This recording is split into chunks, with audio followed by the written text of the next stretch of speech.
yeah, basically I'm working on my brand new album. It's called The Only One, the double disc. The first disc is called Only One Flow. Second disc is called Only One Rida. So far on the album, I got my boy Ludacris, Gucci Man, and my brand new group that I signed to my label IMG, their R&B. It's a record called Why You Up in Here. Then I got a record with Lil Wayne called Fresh I Stay. And also I got the lead single for Step Up 3D, which is Club Can't Handle Me featuring David Guetta. So just busy, traveling the world. Just came from Sweden, Switzerland, over in the UK where I'm like #1 right now. So definitely busy and just looking forward to going touring real soon. I mean, for the most part, by now I would have put out the album by now, but for the fact that having the success of not just one album, a second album, which I had the lead single Right Round, was just revamped. It was like having the success of Low once again. I've been touring around the world, so I'm basically been inspired, by the international success. So with that being said, I have accumulated a lot of records, and to the point where I want to put out a double disc, and I'm the guy who loves to fluctuate and show my ability to be able to cross over with urban as well as the pop culture. So with the album, you'll definitely hear some international inspiration as well as the urban side.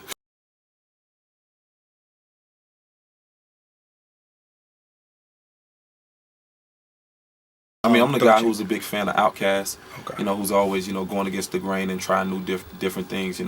I think it's fun when you look at music that way.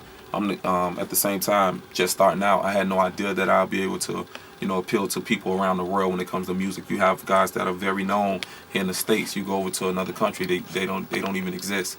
So starting out with Low, and starting out with a record prior to Low was called Birthday. It's definitely hood oriented, very urban. There's people definitely fell in love with all of that. My mixtapes and things like that. But then when I put out Low, it crossed over from urban to pop to rhythm and everything. So I'm a type of guy.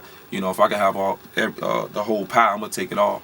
And I've been very successful with it. So I'm definitely just trying to appeal to everybody versus just one genre of music.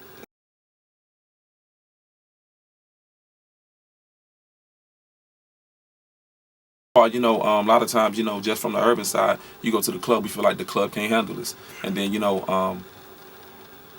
going overseas and things like that, I got a chance to meet David Guetta, where we was doing crowds like 50 to 100,000 people. So with that being said, I would never cut that chain off. Definitely, you go over there, it's like triple the money. So at the same time, every time I do a record, even though it might have a pop sound, such as someone who might try to say, okay, I want to do hip hop and mix it with rock, you still have the roots of where you come from. And if you listen to my records, it's always that. I make sure it's still the roots that everybody can adapt. Or if you don't like the lyrics, you'll definitely adapt to the sound. You don't like the sound, you'll definitely love the lyrics. So that's basically how I transcend. Is where I grew up at, in Miami, where you have different cultures. It's a gumbo of different, ethnicities and everything. You got a guy like Pitbull, who's influenced by the Spanish culture, still does his thing on the from the American aspect. And then you have like, you got Jamaica that's right there. So you got reggae artists there. You got people who come from everywhere, all over the world. And so me growing up in Miami, I grew up around like the bass sound, which was the up tempo sound. But then I'm influenced by public. I mean, still Public Enemy when it comes to hip hop, but guys like Poison Clan, who was that was like who we looked up to, like me, Ross, and everybody looked up to, as far as the hardcore music. So I grew up around that whole gumbo. So that's why I'm able to bring that out in my music and everything like that, and adapt and give you different flows and things like that. Okay.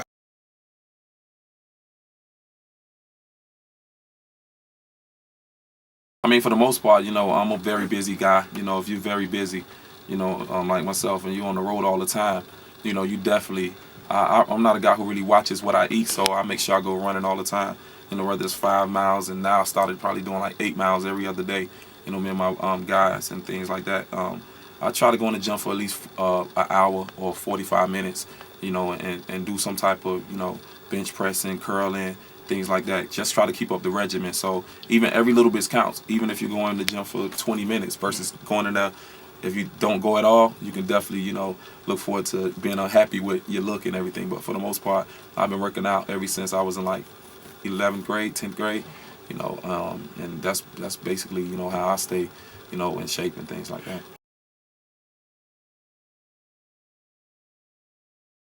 I mean, we're not dating, at this point, and much love to her, at the same time, we talked and everything, so I mean, it's just much love to her.